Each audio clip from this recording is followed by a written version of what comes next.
One more personal question. You've got a wife, you had 4 kids. I think you were technically semi-retired before this, and you got pulled back into a super grueling job. On a personal level, do you feel like you've got the support because you know you're beloved in certain communities, but you're also the most attacked person, I think, in the entire administration. Now, what's that like on a personal level, day to day? I don't care. I don't care. I mean, this is the second time I came out of retirement for the president. Yeah. It's hard to say no to the president of the United States, ask you to come back and help fix something. Yes. Where thousands of lives have been lost. So I knew the hate was coming.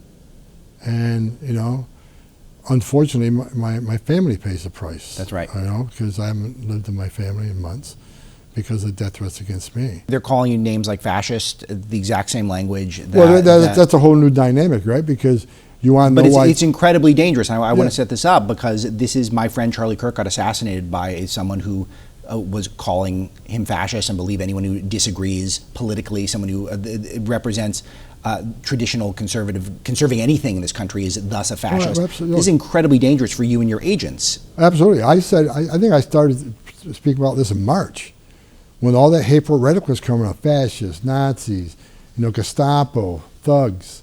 You know, I said back then, if this hateful rhetoric doesn't decrease significantly, there will be bloodshed. And of course, the left went crazy. Yeah. Homan's a fearmonger. How dare he say someone's going to get killed? I wish I was wrong, but I wasn't. No. So just in Texas alone, you had one crazy guy with an assault rifle attack a Border Patrol facility. Picked the wrong facility. That was a SWAT training facility. So they killed the man. Had another guy attack Adelanto detention facility in Texas. And one local police officer that responded to help got shot in the neck. Right after that, snipers showed up at the Dallas field house place where I worked at one time, shooting everywhere, hoping to hit ICE agents, shot into our vans are, have heavy blocking. You can't see who actually is in the van. Shooting in the van, hoping to hit ICE officers, actually hit detainees and killed them. Then you got what's happened in Chicago. Then what's happened in Portland. Death threats, attacks are up over 1,000%. And I say a lot of it's because of hateful rhetoric coming from some of the media. Yes. But mainly the politicians. Because if a U.S. senator can compare ICE to the Nazis, or a U.S. congressperson can compare ICE to the Gestapo, you got that small percentage of crazy people who's going to feel emboldened, empowered. Okay, well, if they're really that, and a U.S. senator's saying that just gives me more reason to go do something. But are they all crazy people? I'm wondering, is there any evidence that that's anybody organized? Who shoots at a cop has lost his mind. I believe that to a degree, but I also feel like it's organized. I feel like the it absolutely is organized. You don't think what's happening in Portland is organized? Absolutely. Chicago's organized. Wait, look what happened in L.A. When you got 300 people shot with the same masks, the same shields, the same weapons, and that's happening in Portland and New York and Chicago. Are they all going to the same mini mart buying all this stuff? No, it's being supplied to them. They're being paid to do this.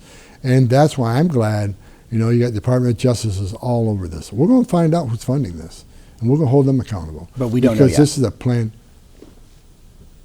It's being worked. Good. And do you think that is this like a RICO thing perhaps? How do we go after the people who are trying to coordinate I don't want to comment on that. That'd be Department of Justice, but I can tell you they are all over this. They will find out who's funding this, and they'll be held accountable. Do you feel like as of today, as we're having this conversation, is violence increasing still, or has anyone chilled out? Violence is not going to slow down until the rhetoric slows down.